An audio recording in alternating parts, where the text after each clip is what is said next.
नमस्कार। आज हम बीकॉम द्वितीय वर्ष सामान्य हिंदी का पाठ्यक्रम में प्रश्न पत्र संप्रेषण मूलक व्यावसायिक हिंदी इस प्रश्न पत्र के अंतर्गत वाणिज्य व्यापार और भाषिक प्रकार के विषय में हम आज चर्चा करने वाले हैं। मैं डॉक्टर राजेश्री लक्ष्मण तावरे, हिंदी विभाग, शंकरराव पाटिल महाविद्यालय भूम। आज हम वाणिज्य व्यापार और भाषिक प्रकार के संबंध में जानकारी लेंगे। वाणिज्य व्यापार का स्वरूप जो है तो स्वरूप एवं गतिविधियों का उक्त संक्षिप्त विवरण देखने पर हमें पता चला कि उसमें प्रबंधन और संप्रेषण के धरातल पर भाषाई प्रकार की कई उपप्रयुक्तियां देखी जा सकती है। एक क्रय विक्रय, लेन देन अर्थात प्राप्ति एवं भुगतान, हानि लाभ का ब्यौरा रखना आवश्यक होता है। दूसरे, विभिन्न व्यापारियों, संस्थानों और परिवहन संस्थानों, सरकारी अर्ध सरकारी कार्यालय तथा उपभोक्ताओं से व्यावसायिक जो संप्रेषण करना होता है। और तीसरा जो होता है, अपने व्यापारिक केंद्र का प्रबंधन कार्य भी करना होता है। साथ ही जनसंचार माध्यमों द्वारा बाजार को जानना, बाजार को अपना परिचय भी देना आवश्यक होता है। और व्यापार व्यवसाय का आर्थिक लेखा जोखा लिखने की भारतीय प्राचीन जो विधि है, जो बही खाता है, उसकी संज्ञा दी जाती है। आज उसके आधुनिक और उन्नत रूप को हम जो लेखा कर्म है, अकाउंटेंसी है, उसके अंतर्गत हम देख सकते हैं। इसकी अपनी नियत भाषा और विधि है। और लेखा कर्म में पुस्तक पालन, जैसे बुक कीपिंग में कई की गई प्रविष्टियों की जांच करना। तलपट जो है, तलपट का अर्थ है बैलेंस शीट और ट्रायल बैलेंस बनाना, माल खाता बनाना, लाभेहान बनाना, फिर उसका चिट्ठा बनाना, भूल सुधार के लेखे बनाना तथा समायोजन लेखे करना आदि सभी इसमें शामिल हो जाते हैं। लेखा कर्म के भी 3 प्रकार माने जाते हैं। वित्तीय लेखा मतलब क्या, फाइनेंशियल अकाउंट, लागत लेखे मतलब कॉस्ट अकाउंट, और परिमाण लेखे मतलब क्या, क्वांटिटिव अकाउंट्स। और व्यापारिक, व्यावसायिक और संप्रेषण कार्य में मौखिक तथा लिखित दोनों प्रयोग आवश्यक होता है। मौखिक संप्रेषण में बातचीत और संवाद है, बैठकें हैं, सम्मेलन है, साक्षात्कार है, टेलीफोन पर बातचीत है, आदि सभी बातें इसमें आती है। और लिखित संप्रेषण के अंतर्गत जो प्रतिष्ठान होते हैं, संस्थान होते हैं, सरकारी कार्यालय होते हैं, उपभोक्ताओं से पत्राचार होता है। और जो भी संविदा होता है, जो करार उस दोनों में होता है, फार्म होते हैं, फिर विवरण, प्रबंधन, सूचना एवं प्रचार, जो भी सामग्री है, इनका सभी का समावेश किसके अंतर्गत आता है, लिखित संप्रेषण के अंतर्गत आता है। इन सब में क्या महत्वपूर्ण है, तो एक भाषा महत्वपूर्ण होती है और अपने अपने इसके भाषा के रूप देखे जा सकते हैं। वाणिज्य व्यापार में प्रयुक्त हिंदी जो है, विशिष्ट भाषा के रूप में हम देख सकते हैं। वाणिज्य व्यापार की हिंदी जो है, तो इसे हम जानते हैं। और स्पष्ट है कि कई उपप्रयुक्तियों के समुच्चय से बनी यह एक विशेष प्रयुक्ति है, जिसमें शब्द, वाक्य और शब्दों के अपने अर्थ हैं और वाक्यों के अपने जो निश्चित संदर्भ है, इनका प्रयोग इसमें किया जाता है। मतलब क्या कि वाणिज्य और व्यापार की जो भाषा है, तो यह मौखिक रूप में और लिखित रूप में, दोनों रूप में प्रभावी होना आवश्यक है। और इसके लिए आज हिंदी यह सर्वोत्तम पर्याय है, यह हम जानते हैं। अब हम देखेंगे कि जो वाणिज्य और व्यावसायिक जो भाषा जो है, तो इसकी सामान्य क्या विशेषताएं हैं। देखिए, तो इनमें से कुछ इस प्रकार है। और माल या वस्तु जो भी है, तो उत्पादन से लेकर उपभोक्ता तक पहुंचने के संपूर्ण गतिविधियां जो है, तो वाणिज्य के अंतर्गत आती है। इन सभी गतिविधियों के संक्षिप्त विवेचन से स्पष्ट होता है कि वाणिज्य व्यावसायिक भाषा की कई उपप्रयुक्तियां हैं।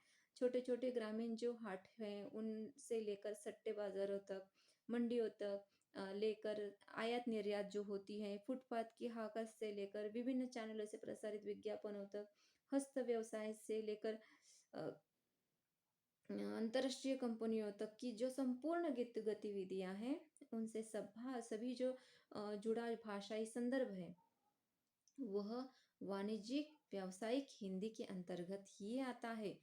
अब ये वाणिज्यिक व्यावसायिक हिंदी के अंतर्गत जो आता है, तो इसके अंतर्गत क्या है, इसके साथ ही क्या-क्या, तो सरकारी जो गैर सरकारी प्रतिष्ठान है, कार्यालय है, बैंक है, बीमा है, परिवहन है, आदि जो व्यापारी संबंधी जो भाषा व्यवहार जो, तो ये भी प्रमुख तत्व इसमें शामिल हम देख सकते हैं। फिर भी इन जो विभिन्न क्षेत्र हैं, इनमें जो भाषा है, इनकी भाषिक संरचना भी विशिष्ट होती है।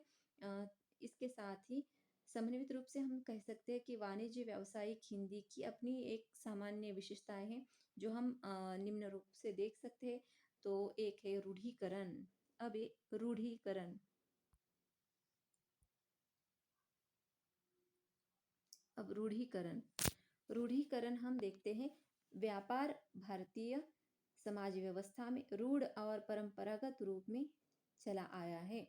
उसके अपने परंपरागत मूल्य और रूढ़ियां हैं। भाषा प्रयुक्त क्षेत्र में भी परंपरागतता और रूढ़ प्रियता के लक्षण देखे जा सकते हैं। महाजनी व्यवस्था जो आई थी, तो जिस भाषा रूप का निर्माण किया था, उसके अवशेष आज भी हमारे वाणिज्य व्यापारिक व्यवसाय में जो भाषा हम प्रयुक्त करते हैं उसमें पाए जाते हैं। जैसे कि बही खाता और विभिन्न प्रकार के व्यापारिक करार जो होते हैं, तो इसमें भाषा प्रयुक्ति में रूढ़ीकरण जो कि परंपरागत रूप से आया है, वो हम देख सकते हैं। अब ये अरूढ़ीकरण क्या है? अरूढ़ीकरण, अरूढ़ीकरण मतलब क्या? तो समय के अनुसार जो है तो व्यापार व्यवसाय में परिवर्तन होते रहते हैं। आज भी जो है कि तो मुक्त व्यापार की नीति हमने स्वीकार की है। वैश्वीकरण का दौर चल रहा है और विश्व जो है तो पूरा जो बाजार में तब्दील हो चुका है, और व्यापार और व्यवसाय की जो परिवर्तनता है हम देख सकते हैं, अनुभव कर सकते हैं। और इस परिवर्तन का प्रभाव जो है कहीं अधिक प्रमाण में भाषा में भी और भाषा के प्रयुक्त में भी पाया जा सकता है। बही खातों की जगह आज क्या है तो कंप्यूटर आए आए हैं। छोटी छोटी दुकान जो है तो नगद बिल जो जहाँ होता था, आज हम देख सकते हैं तो गूगल पे, फोन पे, इनके जो स्कैनिंग से आज जो बहुत सारे लेन देन हो रहे हैं।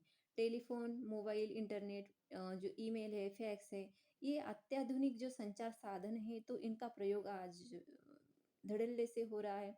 और परिणाम स्वरूप क्या है तो जो परंपरागतता है वाणिज्य और व्यापार में, इसमें जो है तो परिवर्तन दिखाई देता है। उसी तरह से उसमें भाषा की प्रयुक्ति पर भी परिवर्तन हम देख सकते हैं। तीसरा प्रकार है उपप्रयुक्ति और बहुलता। प्रयोजनमूलक हिंदी का अन्य प्रयुक्ति की तुलना में वाणिज्य व्यावसायिक हिंदी में कई उपप्रयुक्तियां हैं। एक और बाजार की जो सामान्य हिंदी है, तो दूसरी ओर वाणिज्य विज्ञान की पारिभाषिक शब्द युक्त शास्त्रीय भाषा है।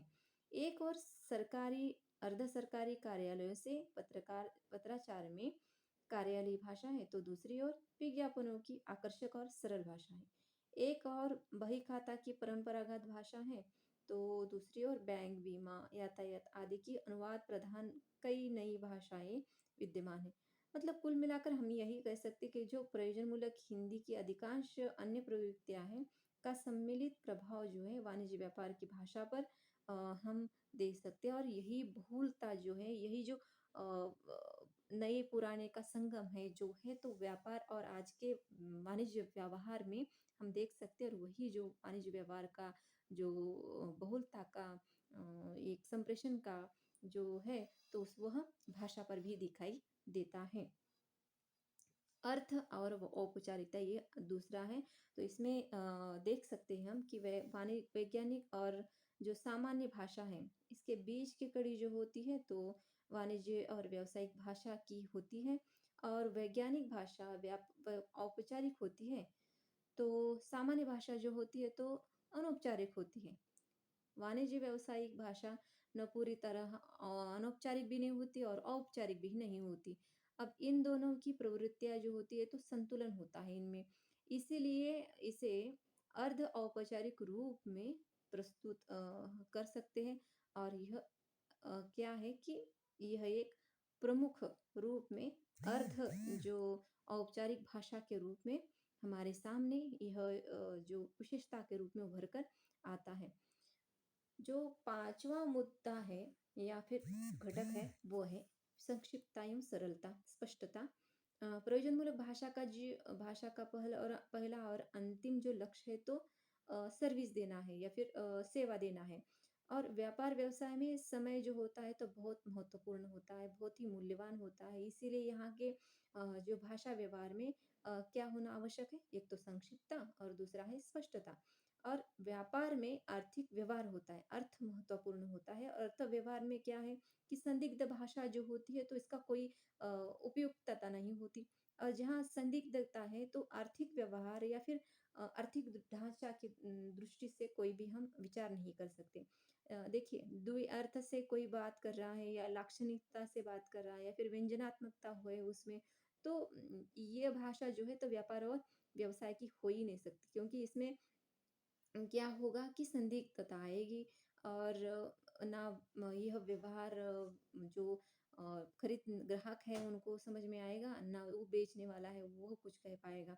इन दोनों में तालमेल होना बहुत आवश्यक है और इसलिए जो भाषा जो है संक्षिप्तता और स्पष्टता होनी बहुत आवश्यक है। और शब्दों की मितव्ययिता मतलब क्या कि हाँ, बोलना बहुत है, नहीं है, बोलना बहुत नहीं है, बोलना बहुत कम है, परंतु वह सुस्पष्ट होना चाहिए, उसमें से अर्थबोध निकलना चाहिए। और वह एक वाणिज्य के लिए या फिर व्यवहार के लिए या व्यापार के लिए एक सहायक रूप में ये उभरनी चाहिए। नहीं तो क्या है कि ये एक तो अलंकारिकता होती है तो वह क्या होगा कि जैसे कि हम देख सकते हैं कि जो विज्ञापनों की भाषा जो है तो आजकल देखते हैं कि वो आकर्षक तो होती है, फिर अलंकारिक भी होती है, उसमें व्यंजना की अपेक्षा अभिधा भी अधिक प्रयुक्त होती है। परंतु ये देख सकते हैं उसमें स्पष्टता होती है और फिर संक्षिप्तता भी होती है। कोई भी विज्ञापन हम देख सकते हैं तो उसमें संक्षिप्तता है और एक स्पष्टता भी है। भले उसमें थोड़ा बहुत अलंकार आ जाए, आकर्षकता आ जाए या फिर प्रभावीता बढ़ाने के लिए सब कुछ प्रयोग किया जाता है, परंतु उसमें संक्षिप्तता एवं स्पष्टता होना बहुत आवश्यक है, वो विज्ञापनों में आज हम देख सकते हैं। अब अंतिम जो तत्व है वो सामान्य विशेषता है वाणिज्य व्यापार और व्यावसायिक भाषा की, वो इस प्रकार है कि विनम्रता और शिष्टता। देखो व्यापार है, वहाँ विनम्रता होनी आवश्यक है। हमारे निजी जीवन में भी विनम्रता और शिष्टता का होना बहुत आवश्यक है। ये हमारे भारतीय संस्कृति और सभ्यता का एक प्रमुख तत्व हम देख सकते हैं।